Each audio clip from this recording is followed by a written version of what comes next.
What's up, kinfolk? It's RJ Young. I am not on a step mill. Consider hitting the like and subscribe button if you are watching on the YouTubes. If you are listening on the podcast, please leave a 5-star review. It only takes a couple seconds, and you can do it while you're listening to the podcast.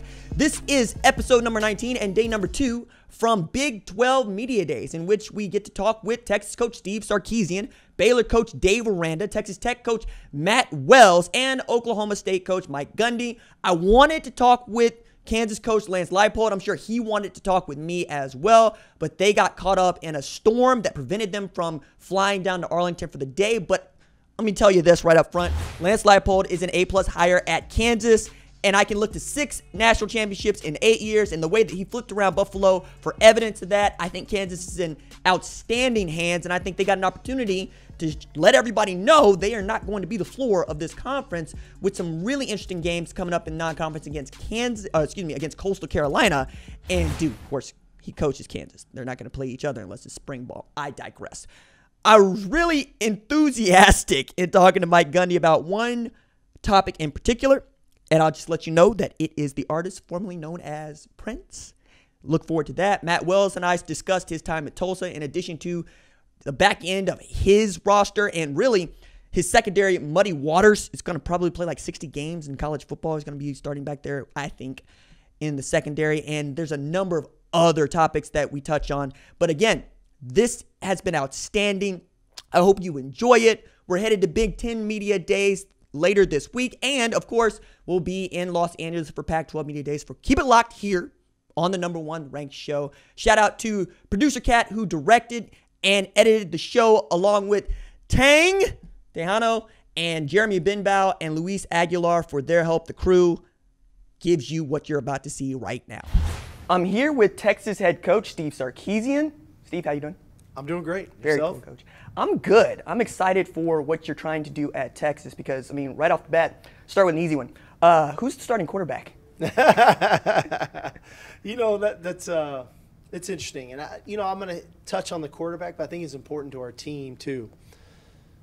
You know, to think about when you come on a job and you've been here for 6.5 months, you have your off-season winter conditioning program, and then you really only get 15 spring practices, and now we're into our summer conditioning program where we really can't be around our players on the field and with the ball, obviously, and then you get training camp.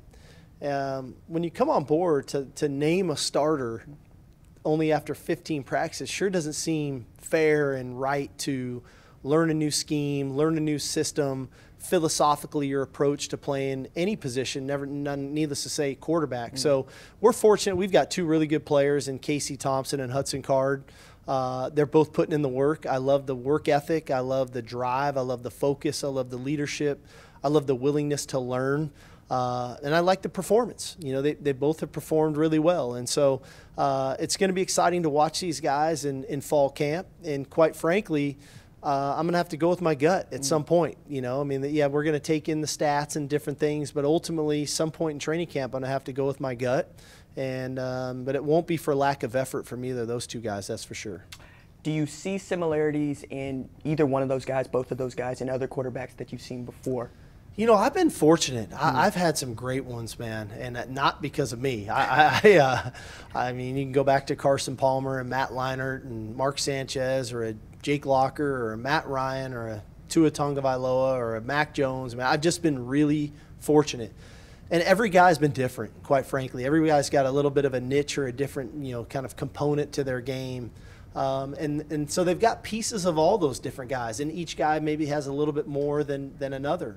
The reality of it is they're both really effective in what they do and how they go about their business. And so ultimately my job, and I think our system is in place to do that, is to put our players in the best position to be successful, and that starts with the quarterback.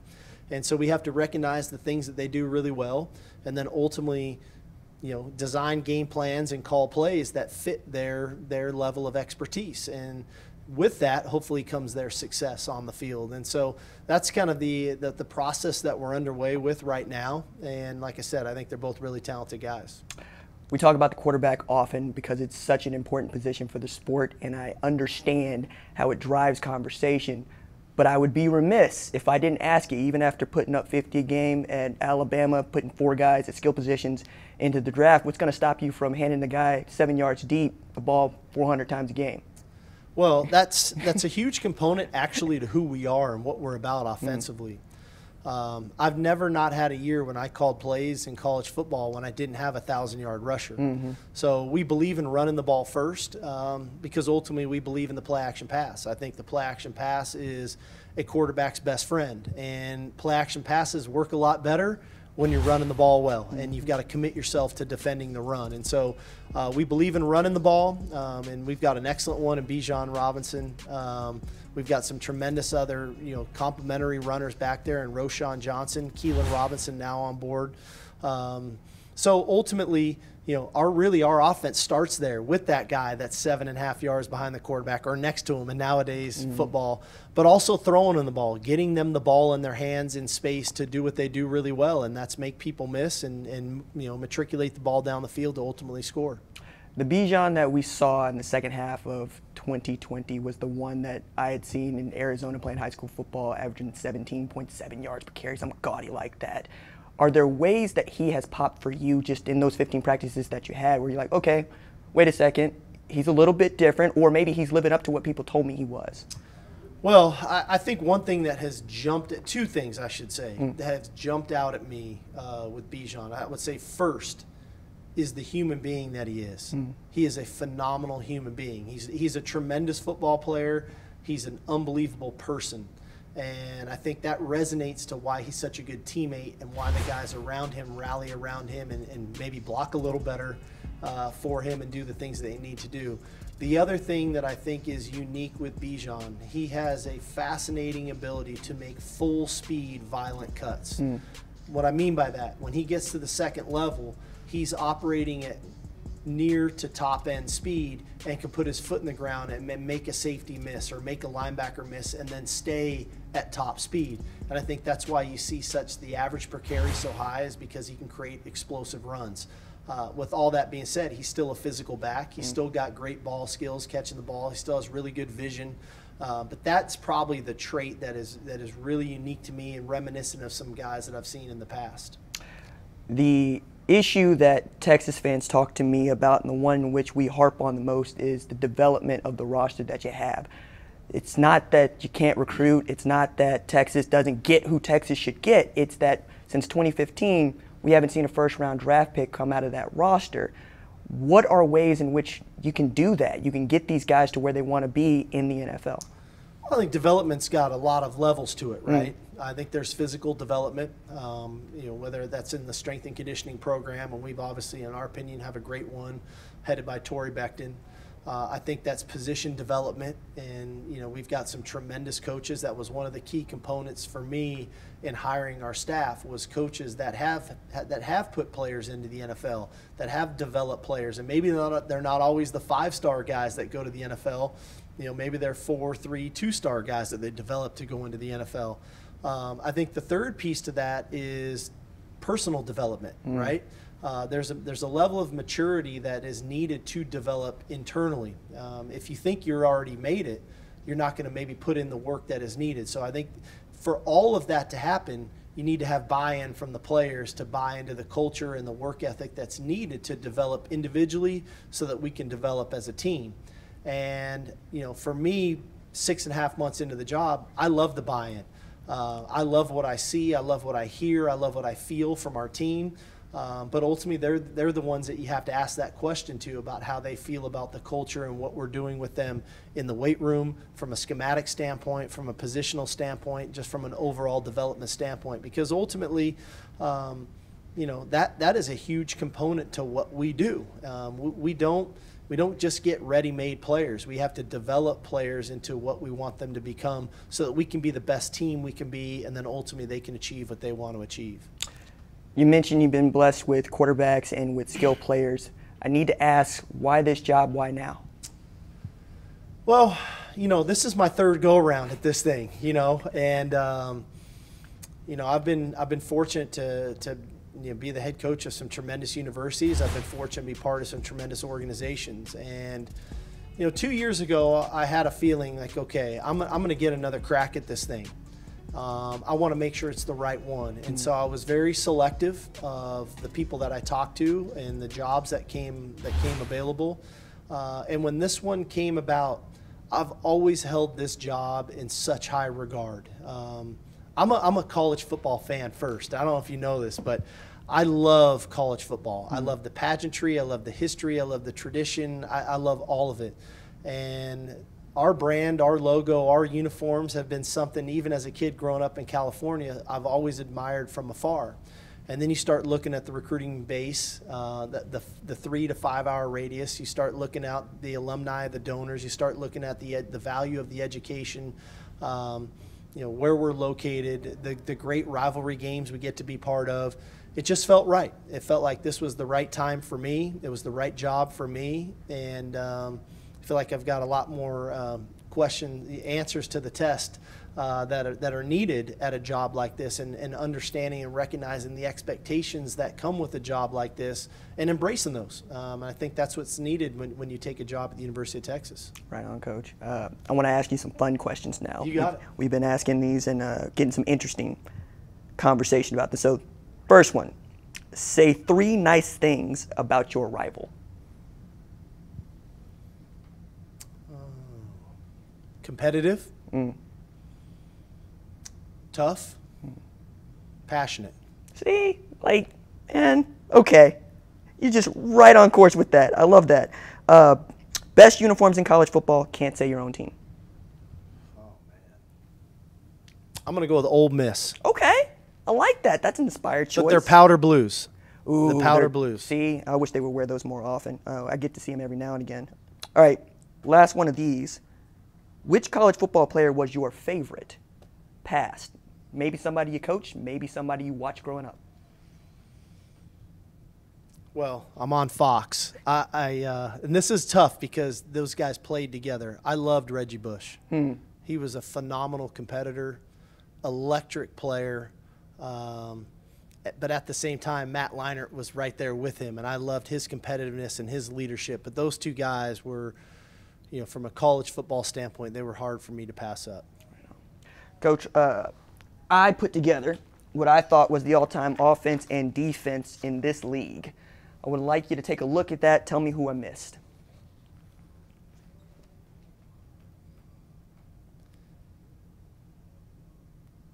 Well, I don't know if they were in this league, but where's Ricky Williams? I thought about it. And I wanted Cedric Benson there because Cedric Benson went for 4,000-yard seasons in a row. I get it. Okay. Hey, I get it. Okay. I'm just asking. Okay. Plus, I like Vince up top. Well, who doesn't like Vince up top? Right. Okay, I'm on defense here. Answer that question. I'm going to ask, where's Michael Huff? Ooh, okay. See, now I knew I was going to get Michael Huff or Aaron Ross, but who am I taking off? I don't know. But the only reason I say Michael Huff is, okay, in 2005, in that national championship game on 4th and 2, when Lendell White got the ball, Michael Huff makes the tackle that ultimately gets Texas the ball back and then allows Vince to score. So Michael Huff would be the guy I would add on here. See, I can't argue with that. I would only say I have a hard time taking off an Earl Thomas or Roy Williams. Okay, all right. Not my problem. You asked me who should be on here. I did. Texas coach Steve Sarkisian, thank you so much, sir. This has been fun. Thanks for having me.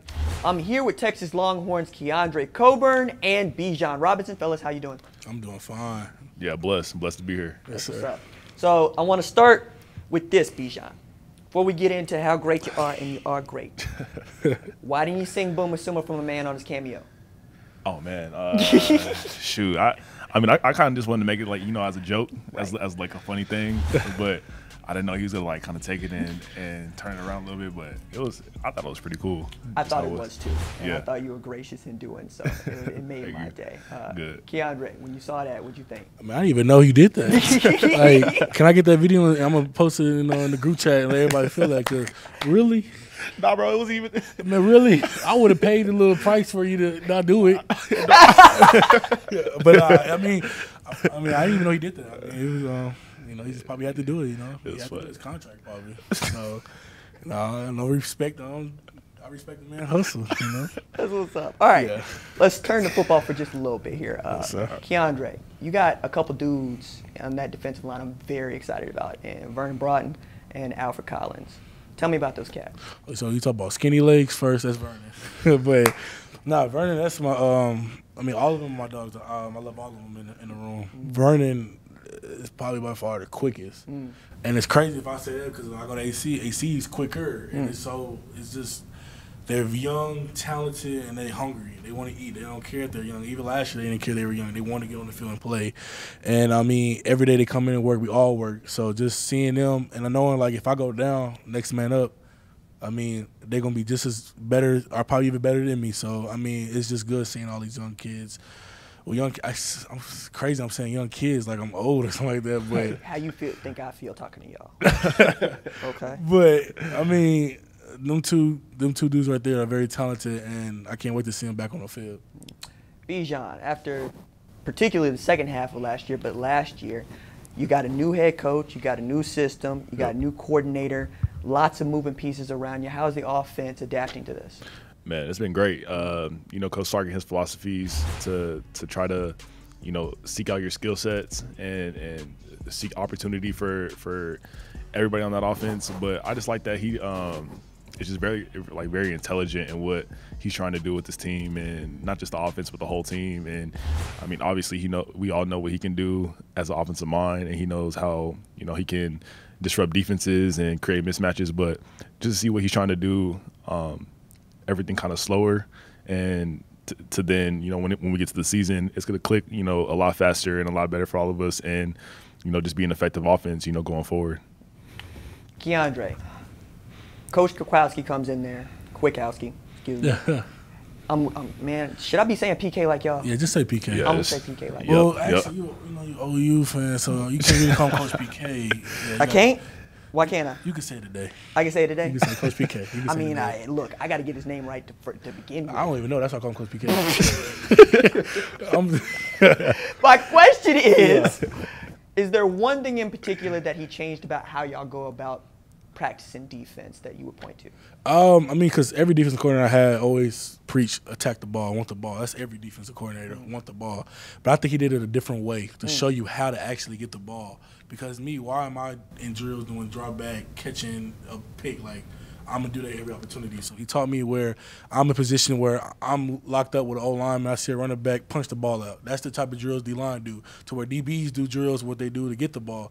And I think he did that a different way, and it was kind of it was new to me because I'm used to, like, running, picking up the ball, dropping back like a DB, having fun in practice doing that, but to where, like, he actually take it serious. He doesn't play. So I'm actually doing stuff that I actually could do in the game to where, like I said, I'm locked up and I'm seeing him run. I probably can't make the tackle, but I see the ball, I can punch out while I'm locked up. And it's just new opportunity and new ways to get the ball that I'd never seen before. So, Bijan, when you learned that Coach Sarkisian was going to be your new head coach, what was your first thought? Man, just excitement. I see what Coach Sarkeesian did before Alabama, at Atlanta, Washington, USC, and just see, the kind of running backs that he had and the kind of players that he had on offense, and to see, the success that they always had when he was the offensive coordinator or, the head coach. But, just see what he can do here and all the talent that he has on offense. And, for me, just, learning as much as possible from him because, his offensive scheme and his offensive, mind and intelligence, for me is, huge for me because I'm just trying to, be the best that I could be, for the offensive side and, for this whole team. But I just like what he's doing, right now, getting me in space and getting the whole offense in space and just creating, different mismatches, and opportunities for all of us. Yeah, I'm interested from your vantage, Keandre, how you see the offense, especially knowing what Coach Sarkisian can do in getting his guys into space and getting them the ball in unconventional ways, at least for me watching the sport. What do you think? It really excites me because, you know, me coming from high school, I was used to offense always scoring and defense coming out there just doing the job. And I'm not saying that the previous staff didn't do that, but just seeing this dude right here and just previous what he's done in, I want to say, my little decade of college right now is amazing. What he did at Alabama, because, you know, Alabama was always known for defense. And then previous year they were known for their offense because of Sarkeesian. And I like that. And coming here, taking this young little talent we got on this side of offense, and I just can't wait to see what we're going to do. I just want to be able to go on the field and give the offense more opportunities to get opportunities to score, especially on OU.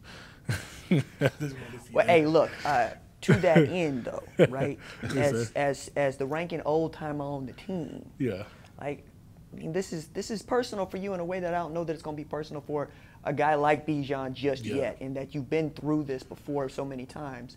What are you trying to get out of this season other than beating Oklahoma and winning the Big 12 championship? I mean, it's not really personal because I take it as an opportunity. I'm blessed to even be here, to be able to play in college football. But, I mean, I take it each game, like Sarkeesian pretty much preached for us. Like, he didn't want to force us to be in his culture that fast because it's impossible to take somebody in a month to be in your culture. So it's building steps by steps, just like what Coach Beck preached on my diet, on my body. Slowly lose your weight. So, like, I'm at 335 right now, feeling good.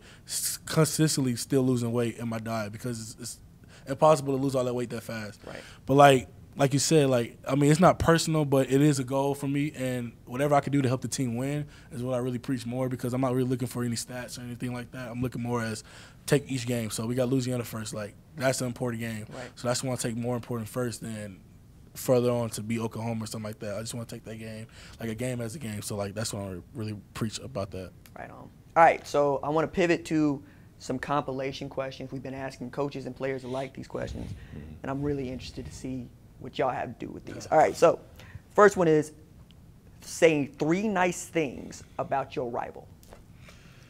Which one do you want us to talk about? Because everybody's all right. Which one do you think I want you to talk about, Keandre? Oh, yeah. Man. If that's who you consider your rival, then. Yeah. 3 things I would say good about them. That they're a great offensive mind. Like, what they've been doing the past couple of years is amazing over there. And I really, like, I look at that because it's crazy how they could do so much with different players. Like, they'll take a quarterback in 1 year and make him the best quarterback in the country. And I like that. 2, I like their uniform choices. I think their uniforms are kind of nice. Okay. 3, I mean, it's a lot of good things to say, but I'm one of the UT fans that hate me saying I really like them. So, I mean, 3 I still like the tradition. Like, they know how to win. With anything, because even last year with them losing the games at first, being like, oh, OU's not going to do this, and then out of nowhere came and won a Big 12. I like the way that they're consistently with winning, and they know how to win. I say that. Bijan, what you got? And I said for me, I mean, just like what he said, just their offensive mind. You know, they're great on offense. I take a lot of things, you know, from previous players there, like Adrian Peterson. I watched a lot of film on him, you know, at Oklahoma because, I mean, he just how explosive he was and how he started that offense to what it is now and to what it's become with DeMarco Murray, all those type of players. It's just been great to see. And, you know, for me, I have a lot of friends on that team. You know, I know there's a rivalry, but, you know, off the field, you know, it's just, you know, we're bros, we're friends, but on the field, you know, it's just competitive. It's just like another game that we just gotta, you know, play our hearts out, you know, for ourselves. But and the last thing, what's the last thing? You know, I didn't get to play against them that much last year. I mean, yeah, just how they know how to win, man. You know, it's a good thing to see. You know, and it's good to see because you know we have that kind of competition that we get to play against, and we have you know that consistent. You know, those consistent good games that, you know, people get to watch and people get to see. But, you know, I know for the future, you know, coming up, you know, just, you know, the kind of games it's going to be, it'll be fun for me, the team, you know, even Keandre, just to get to play teams like that and have fun doing it. So last one I have for y'all. Yep. Who on the team would you most want to date your sister?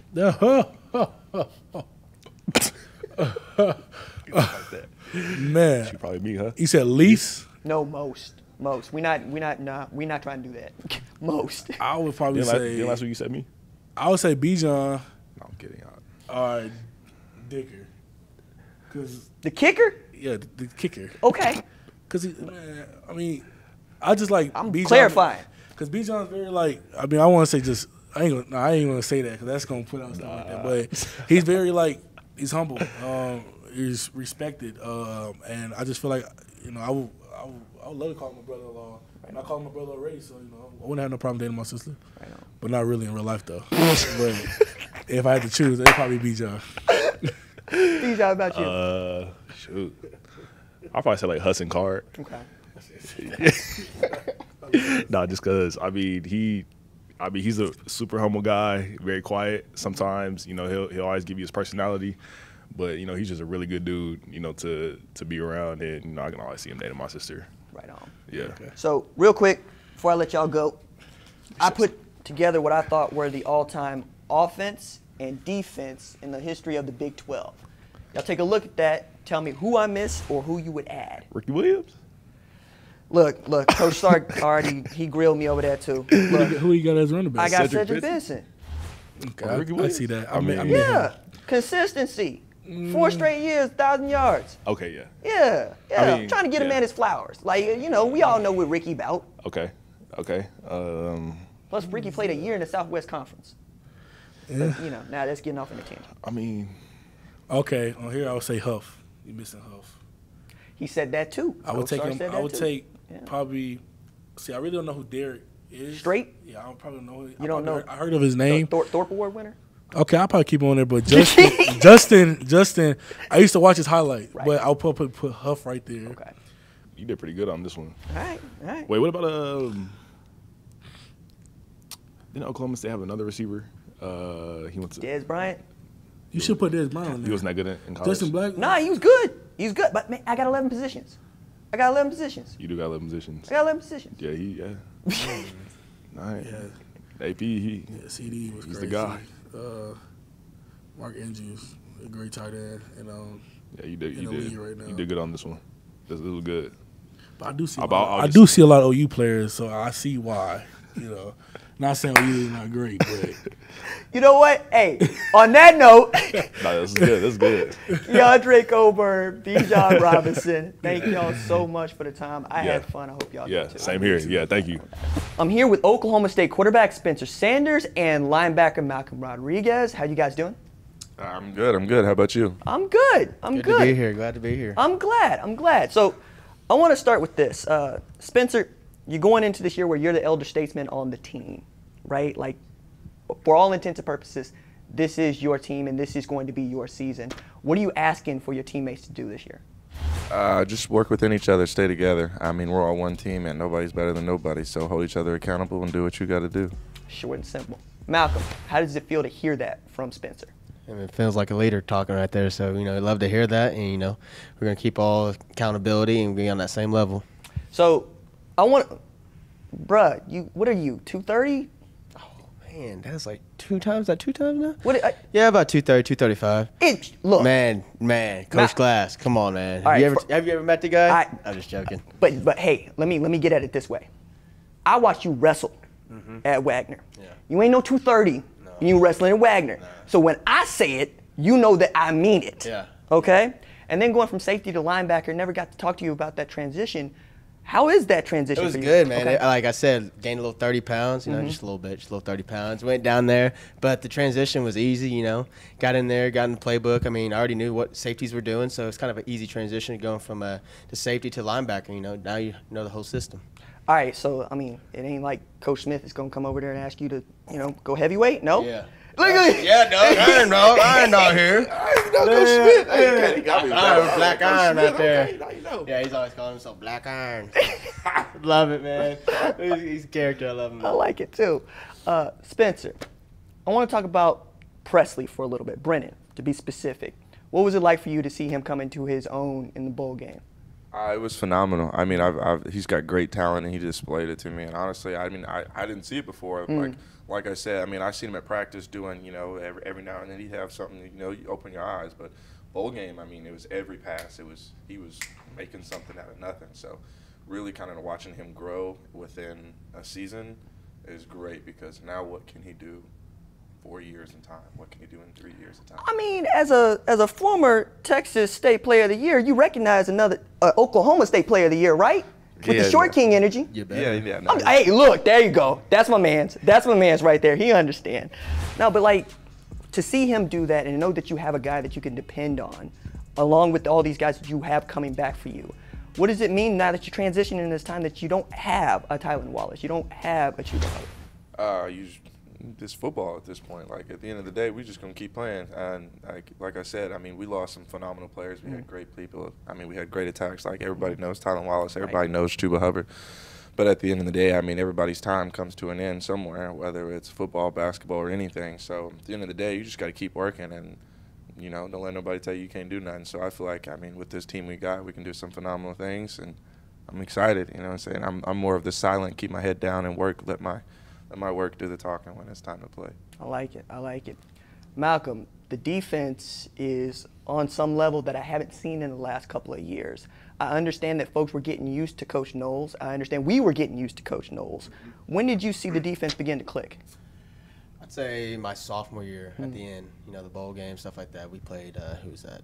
Missouri, Liberty Bowl. I mean, after that, you know, that spring, we just started clicking.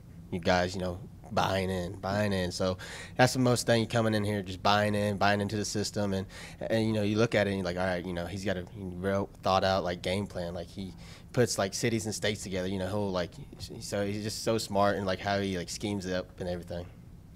Spencer, who on the offense this year you think has taken a leap since the offseason is, well, we're in the middle of the end of it, but as we go into preseason camp, who are you looking at to say, hey, look, you showed me something in spring game, you showed me something in those 15 practices, show me something in the preseason camp?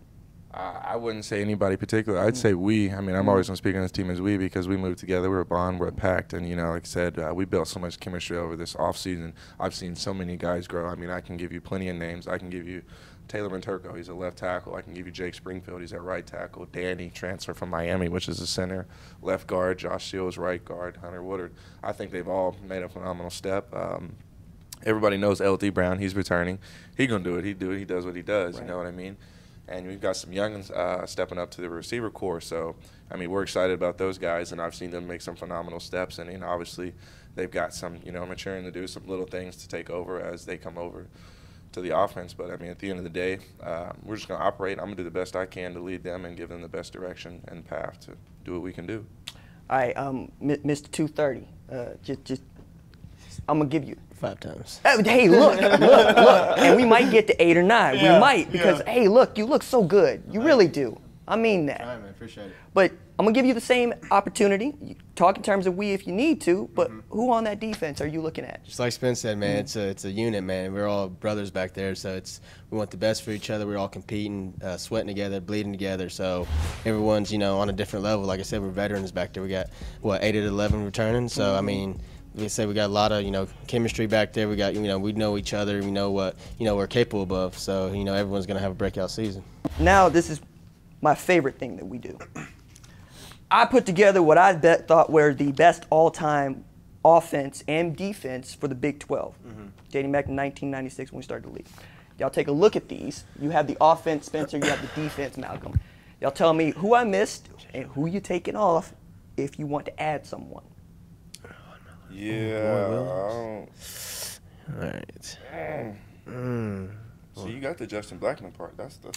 Justin Garcia. Man, you would be Earl amazed Thomas. at how much flack I catch for that. Oh, you said big? Oh, never mind. I'm about to say. You would be amazed.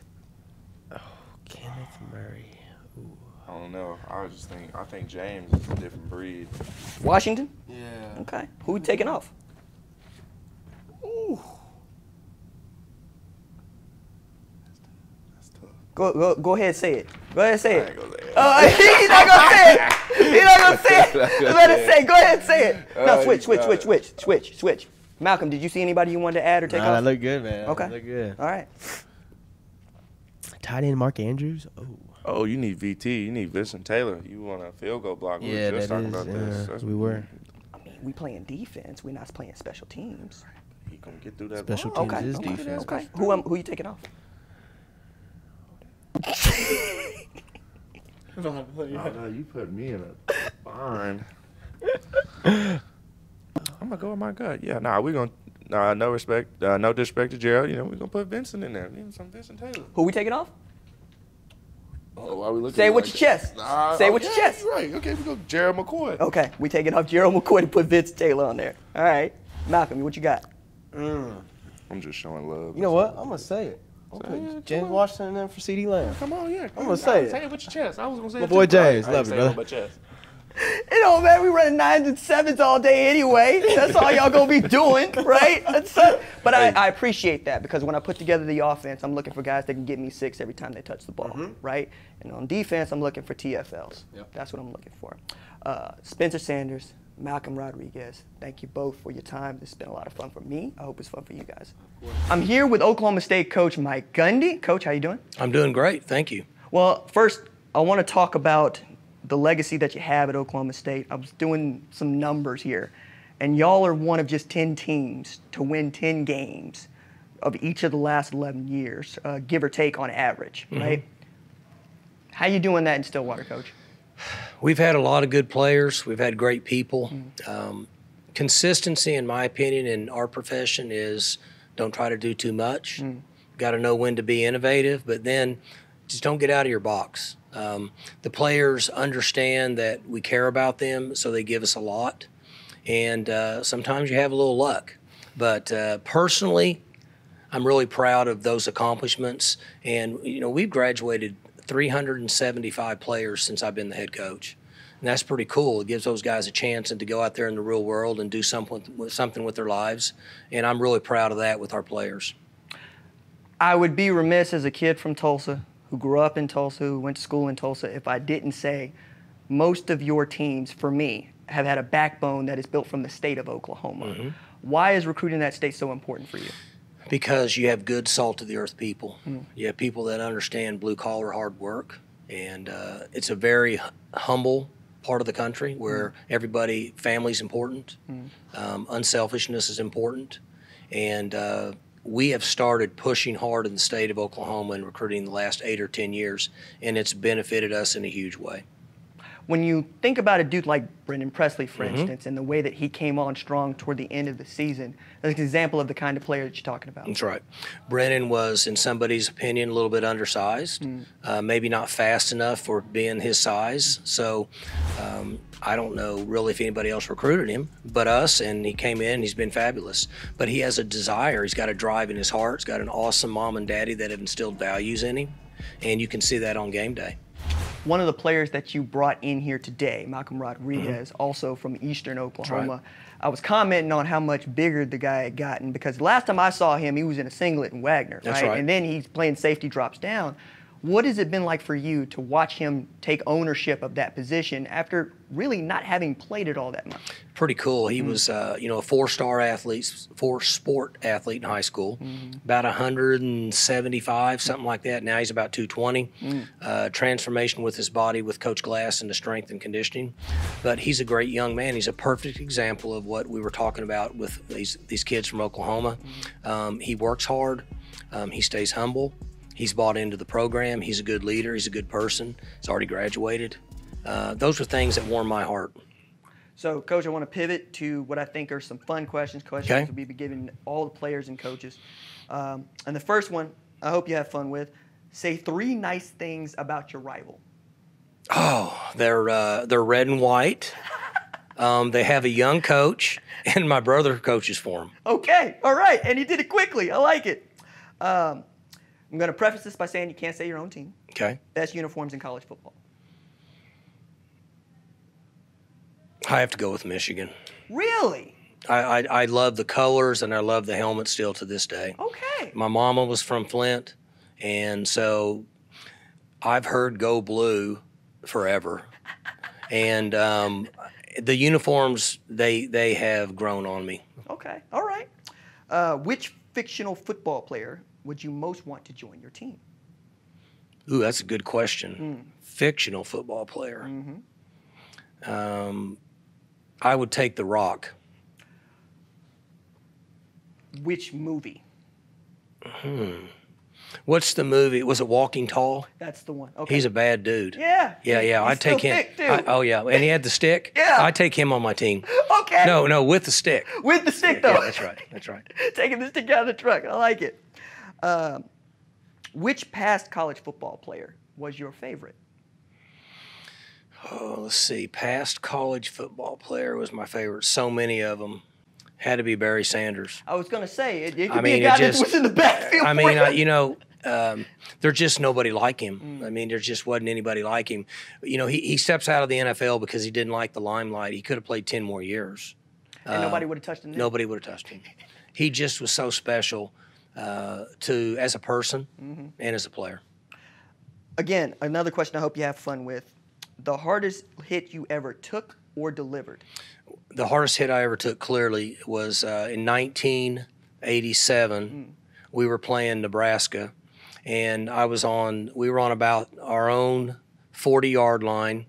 We were going west. Our field runs east and west, which is unusual. And back then we were under the center. I was under the center. I was running a play-action pass, pass 57, and I turned my back. We were on the hash close to the sideline. I turned my back and play faked, and I didn't see that Nebraska was firing their corner. And they had a corner back then. His number was 5, and I know that because when he hit me, it was like a train hit me. And I'll think of his name later. I can't remember his name, but he was about 6'2", 200. So I turned my back. I play fake. I turn around. He was on a dead sprint for at least 15 yards sideways. And I no more than turn around, he hit me. And I thought he broke both of my hands. And when I got up, that's back when you just got up. Right. And I was seeing the stars and all the things, and I was trying to get in the huddle. And I don't know how it didn't break every bone in my hands, but I'll never forget that hit. See, and that was back before we even had this thing called targeting or personal foul. Oh, yeah, that was targeting, roughing, personal foul, illegal shit. That should have been everything. I love it. All right, Coach, I hope you take pride in this one. Best dressed or worst dressed, but let's go best dressed player on your team. I'm going to go with L.D. Brown. Okay. Out of DeSoto, Texas. Okay. That's who I'll go with. Why? He wears some flashy stuff. Like it might not always be like what people think are like the latest fashion. He kind of takes his own stuff and wears it and looks pretty good. Okay, Coach, this one is for me and this one's for you. Okay. Like, are you playing Prince at practice? Oh, yeah. Oh, yeah. Oh, no, I'm a Prince guy. Every single one. One of the greatest innovative musical minds ever. Way ahead of his time. He was making sounds in the 80s that people didn't even know existed.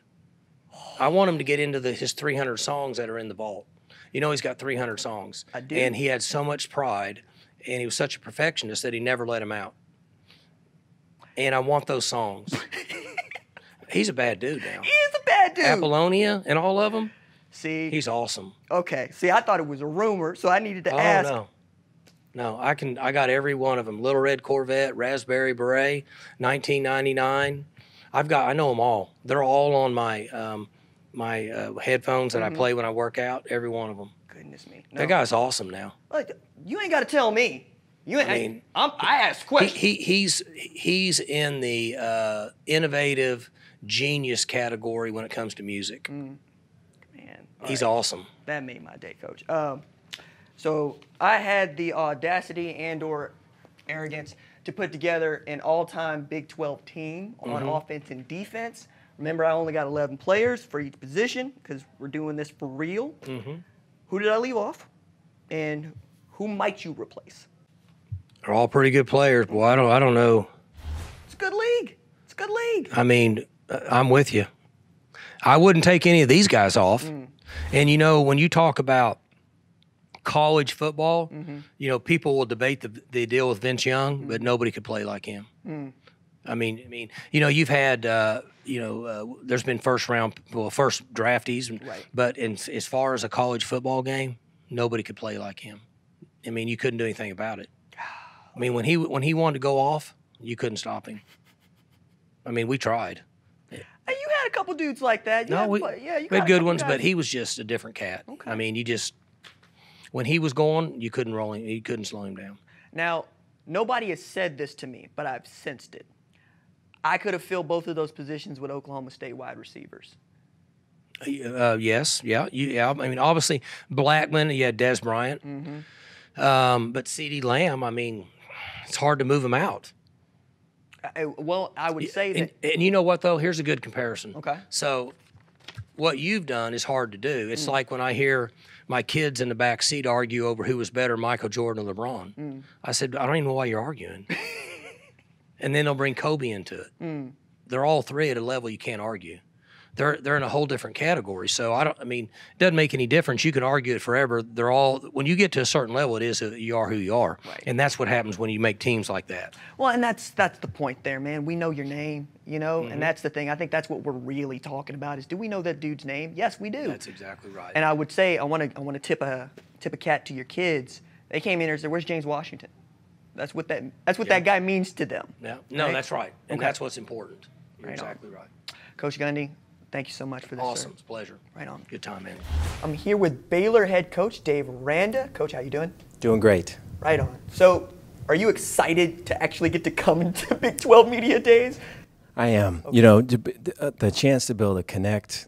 Last year was just so hard, just being on the outside and not being able to do that. And so things like this right here, I miss, and it's good to be. You know, our masks are off, right? We're able to be face to face and be able to see reactions and just all of it. So I never knew how much I missed that, but I missed it.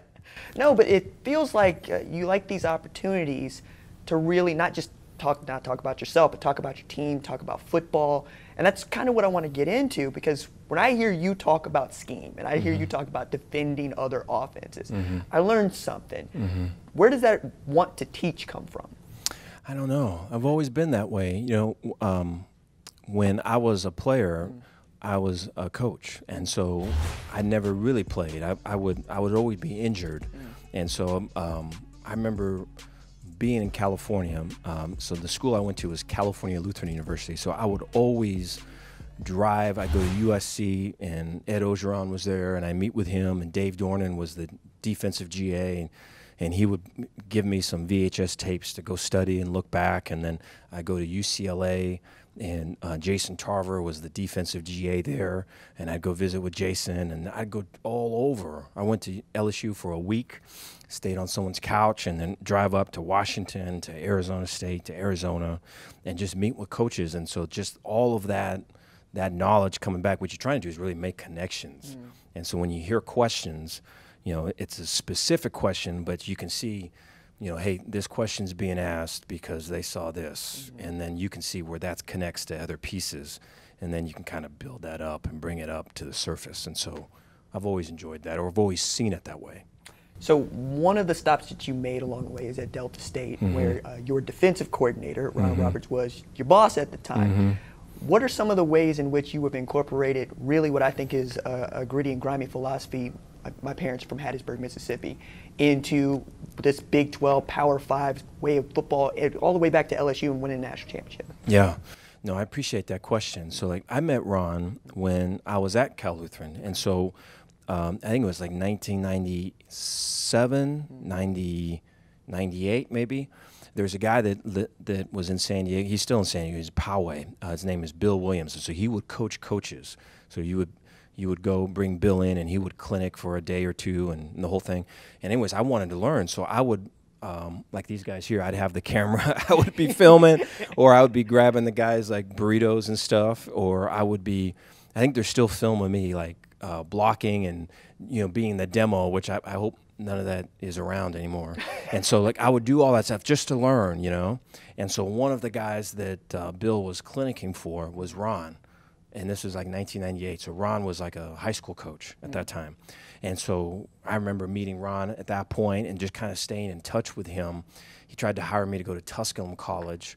And then when I was a defensive GA at Texas Tech, I was headed to Houston with Art Briles, and Manny Matsakis was on our staff and was going to be the head coach at Texas State. And I recommended Ron to be Manny's DC, so Ron went to Texas State. So we've been kind of communicating ever since, that Bill Williams time. But we both believe in tough defense. We both believe in fundamentals and setting edges. We both believe in, sophisticated pressure. And so not pressure for pressure's sake. I look at, I think people are like this too. I think there's sometimes where, you get to a point where you just kind of unleash on people, right? If there's an argument or whatever it is, and I'm just going to lose it on a bunch of people.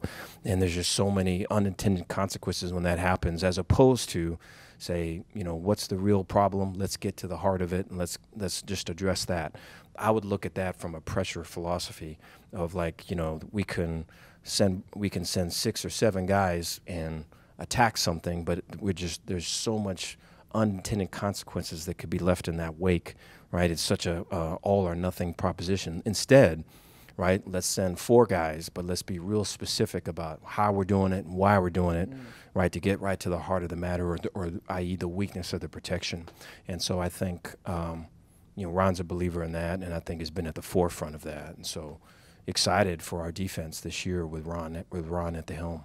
Oh man, so am I, in that I come up an Oklahoma fan, right? I'm from the state of Oklahoma. So watching that LSU defense and then watching the Baylor defense and seeing both of those defenses be able to attack what has been the class of the conference for a very long time, you can see that philosophy playing out. And you can see you guys want to really go at something in particular. I wonder, is it always hard or is it easy to teach your kids to see the game the way that you need them to see it? It's a great question. I think it takes time. I think it takes not just getting the information right, but getting the learning right. And so I think as coaches, right, we need to be held to a high standard of making sure that whatever we're talking about, that we've worked out all of the connections like we talked about earlier. Right, and so that we have the answers that we're going to get, and then we outline it in such a way that when it's introduced to our players, they're seeing it drawn, they're seeing it on video. We're doing a walkthrough with it.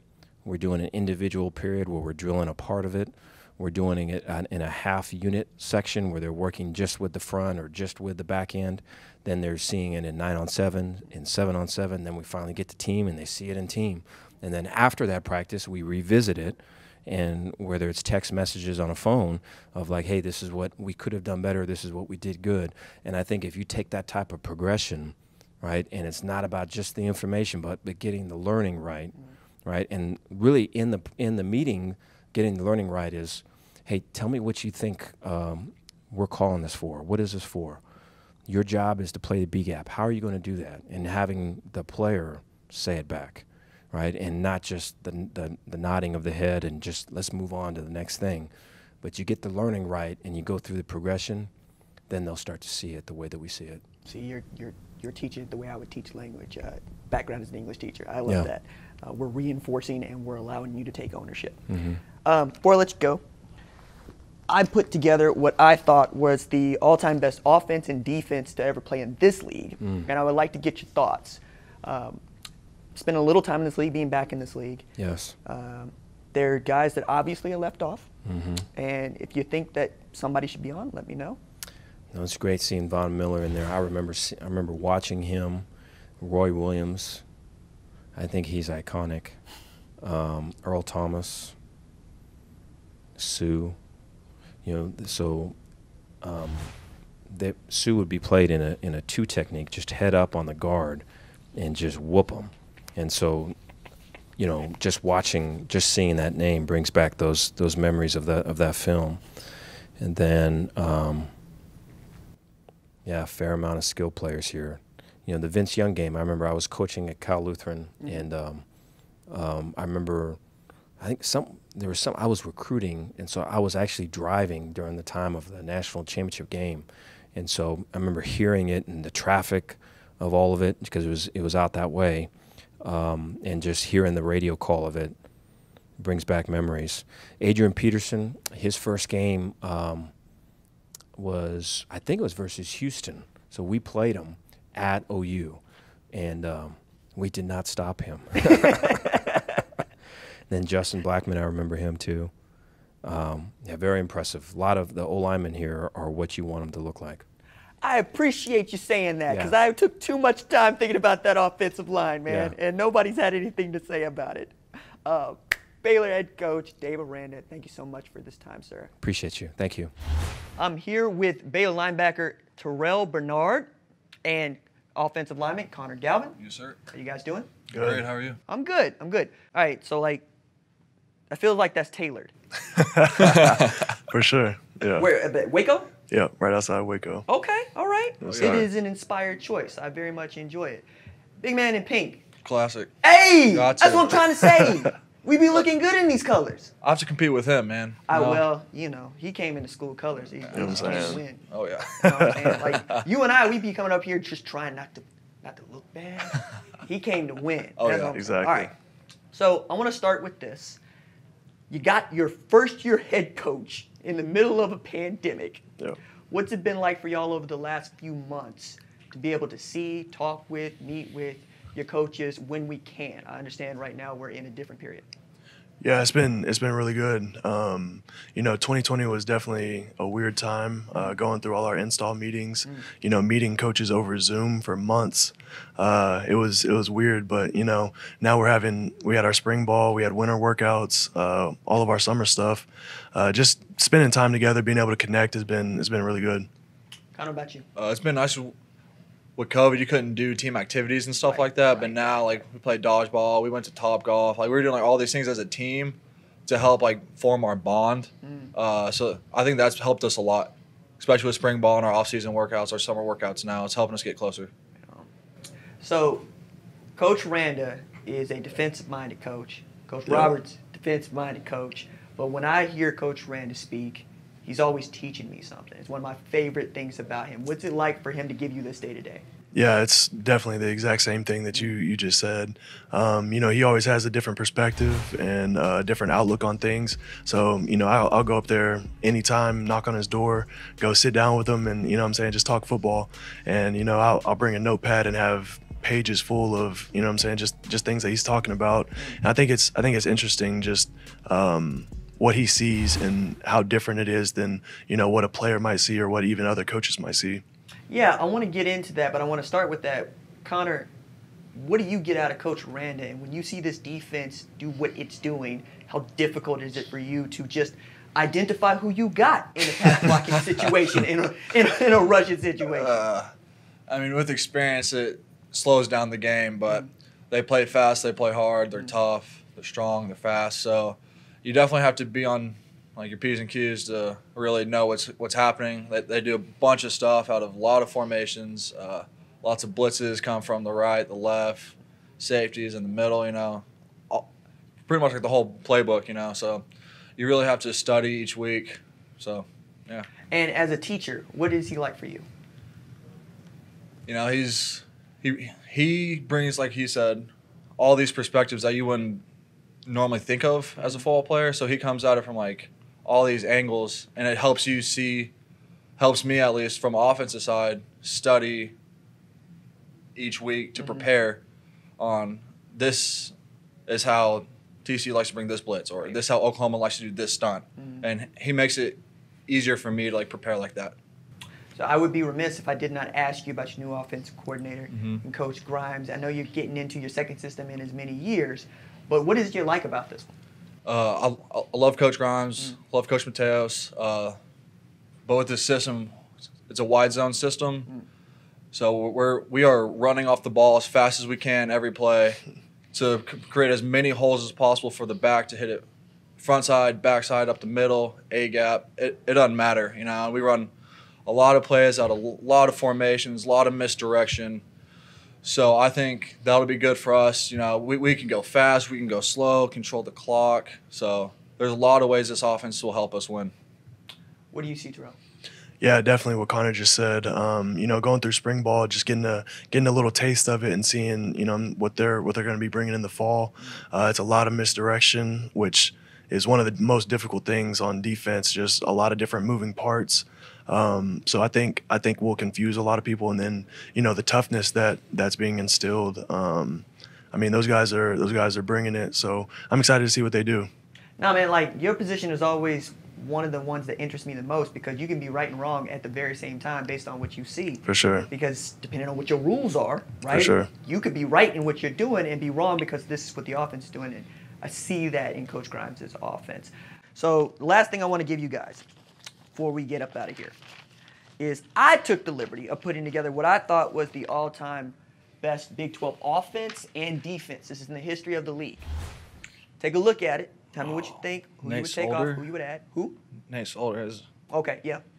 Yeah, 100%. It's tough to argue with I'm that. glad that you were appreciating the time I took to pick out this offensive line. yeah. All right? Because nobody has anything else to say about the offensive line. I got you. I appreciate I got that. you. I appreciate that. I respect Vince, man. He's a legend, but You got to get your dude on there. I got to get my guy on Okay, there, man. I got to okay. put him on there. Okay. Nah, I can respect the list, I but put James Lynch on here, man. Ooh, okay. Come I on. was wondering who's Come gonna on, say bro. it. All right. James Lynch, all-time Look, sack leader. I was here for it. I was here for it. Man scared the hell out of me. Okay. I was Come on, raised bro. an Oklahoma fan. All right. So I get to see that man coming off the edge. yeah. Like, yo, hey, look, all you gotta do is block him. You block him. He said, That's not that easy. Not who you that easy. taking off then? Who you taking off? Probably Emmanuel. I don't want to say his last name. Agba. All right. Replace him for James Lynch. See, don't 'cause nobody that's want to come out here and say Von Miller though. nah. No, You can't replace Von yeah, Miller, you man. can't do that. I'm not gonna lie, you can't do that. I like that. Okay, so we got RG3 over here, Yeah. and we got James Lynch over here. Other than that, y'all good? Solid with it. Pretty solid. I can live with that. I can Yeah, live with that. for sure. Darrell Bernard, Connor Galvin, thank you so much for doing this, guys. I had a lot of fun. Yeah, Appreciate thank it, you. thank you. Appreciate it. Guys. I'm here with Texas Tech head coach Matt Wells. Coach, how you doing? Good. Thanks for having me. All right. Well, we were getting into it off camera. I want to get into it now.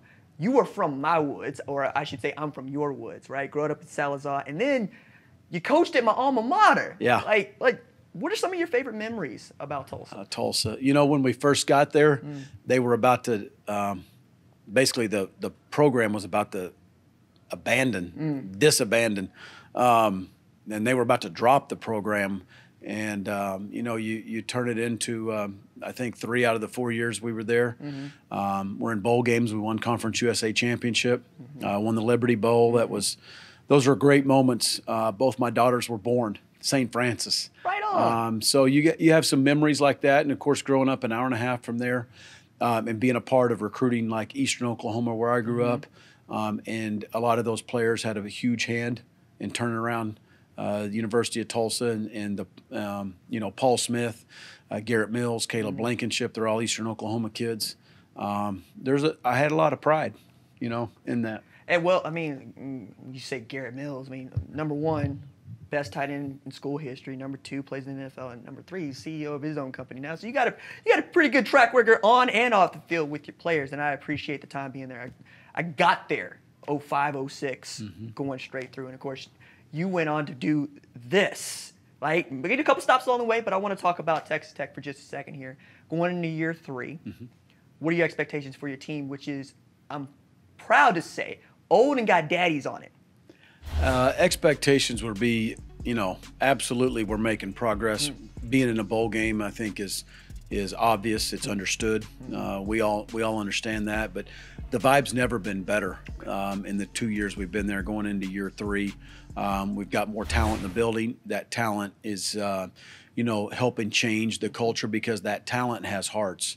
Whether they're transfers that we've brought in or guys that have been in this program that have grown up and they've developed and they've bought into the things that we've changed over the last 2 years. And we always say how you do anything is how you do everything, and it's how we lift, how we go about living by our core values off the field, the accountability and the discipline, the toughness that we try to instill in these guys. And when you do that and hearts change and you do it with better players and you're bringing in players that have hearts that you're trying to help change that culture, they mesh up with that, then you've got a chance to have a winning season and be in a bowl game, and those are the things that we're working towards. There is a great vibe, and some of the super seniors that have chosen to come back, I think that validates it a little bit in terms of the things that we got going. They wanted to come back and play another year, and we want to send those guys out as winners. I can tell you that, those seniors. You also brought in some transfers with some name recognition of their own. I want to start offensively Tyler Shuck, what made you reach out? What made you think that this was a good fit for your program? Yeah, needed some experience in that QB room. Henry Colombi coming back, who came in and won some games in the Big 12. I think we have 2 ultra-talented freshmen, Donovan Smith and Baron Morton. But we needed another guy, and Tyler became available, and we jumped into recruiting him, and he chose us. And it's been good. He's come in. He comes in early. He stays late. He's dove in. He came in, his first day was practice 3 in the spring, and he's been good. So that's a competition. That's a fight that'll go into August and probably extend into the end of August at some point. We'll have a starter, and we'll have a backup, and we'll go from there. But that quarterback room is better at Texas Tech. It's the best it's been in 3 years. Oh, yeah. No, I'm tremendously high on 3 of those guys in particular, Morton, Colombo, and, of course, Shuck after what he did at Oregon. But on the other side of the ball, you got Muddy.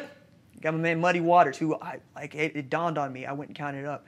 That man's going to play more than 60 football games in college by the time he's finished at Texas Tech. You did your research. I know you're coming. I know you're coming. Yeah. So what does it mean for you to have that sort of experience on your back end? He's calm. Okay. He's experienced. He's, he's a captain at Duke. He was academic All-ACC, 3-year starter. He's played in big games. He's played in big arenas. For him to come in and add to our culture, add to our locker room, first of all, he's a good player. But then you add the way he acts, the way he trains. Football's important to him. He's another guy, comes in early, stays late. He's a football junkie. He's a really good leader. He's smart. He takes notes. He asks good questions. He learns. But he's also, and I think this is the key to all those transfers coming in and playing well, is he's adapted to his surroundings. It's not Duke. It's different. There's new teammates. There's new coaches. There's a new lingo on defense, right?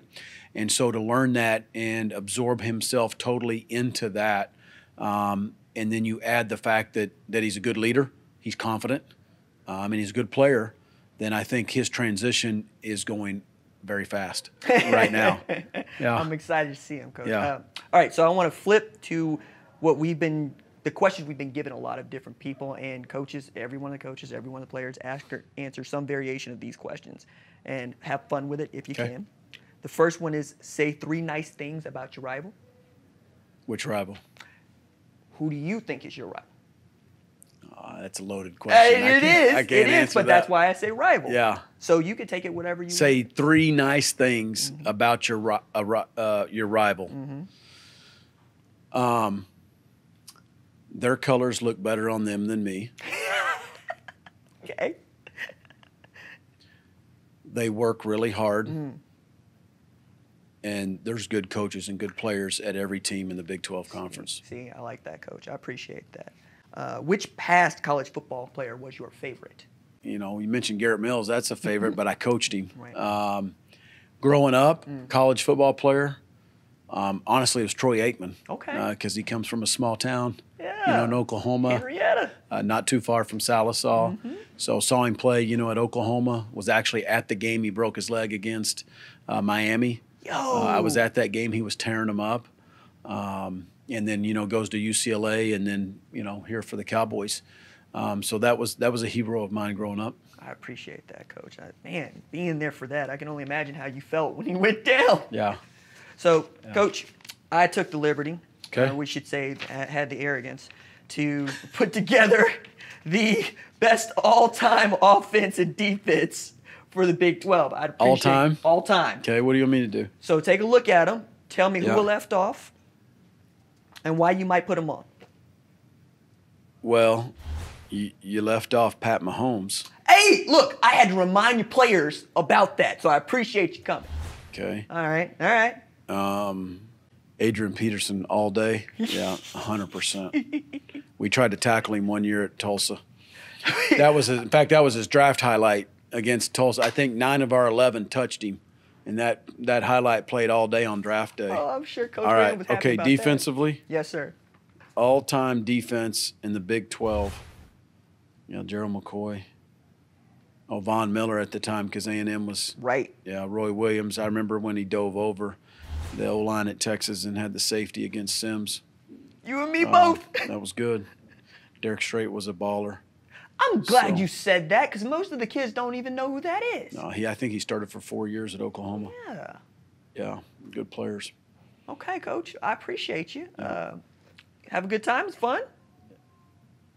No, it was really good. Okay. I was just trying to think of other. You still looking? I was thinking of Texas Tech's past players and everything. So your kids came up with Jordan Brooks, and they put him on there. They put him on there. Good. They also picked a fight about Crabtree. Y'all went with 21 personnel with one tight end. Yeah, I'd say Crabtree. I'd say arguably he could be in there. Okay. I mean, maybe you're going to go 3 wideouts, 2 backs instead of a tight end. But see, then Real talk. then the only formation I know how to run him out of is split back. Well, you can play split backs. You can play in 20 personnel. Okay. All right. I'd play with Crab. In the slot or on the numbers? Who am I putting in the slot then? I'd just take him back in Lubbock right now. Okay. Texas Tech coach Matt Wells, thank you so much.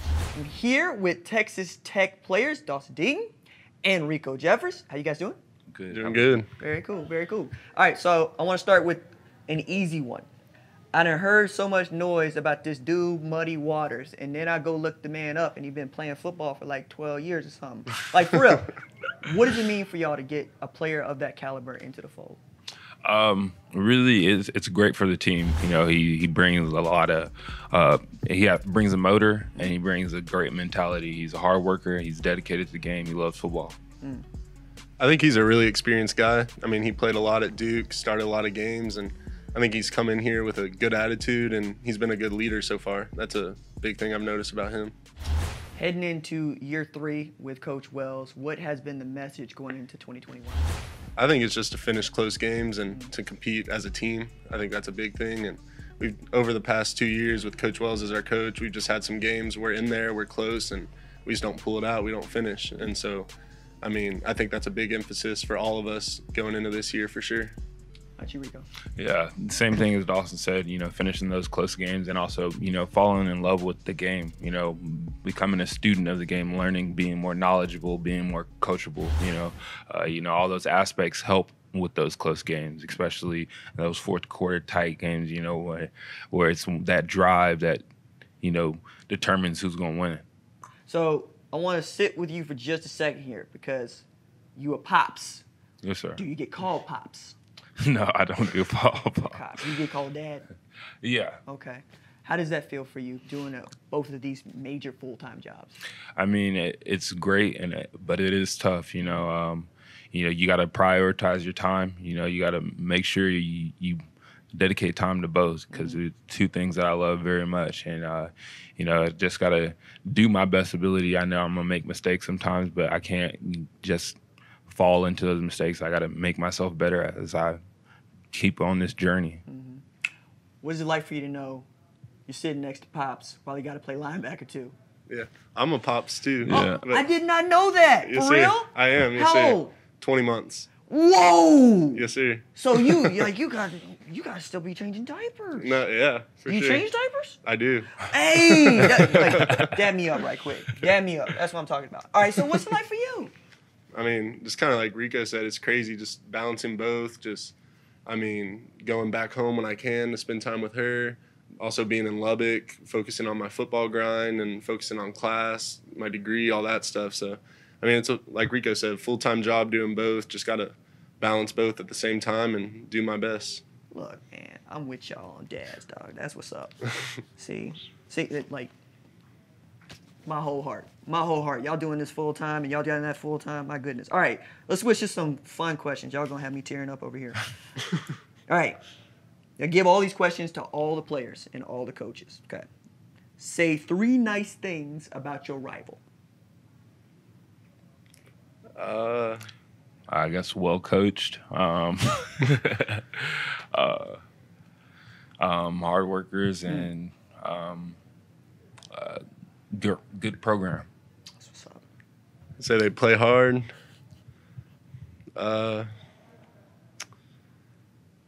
Good guys, I guess. And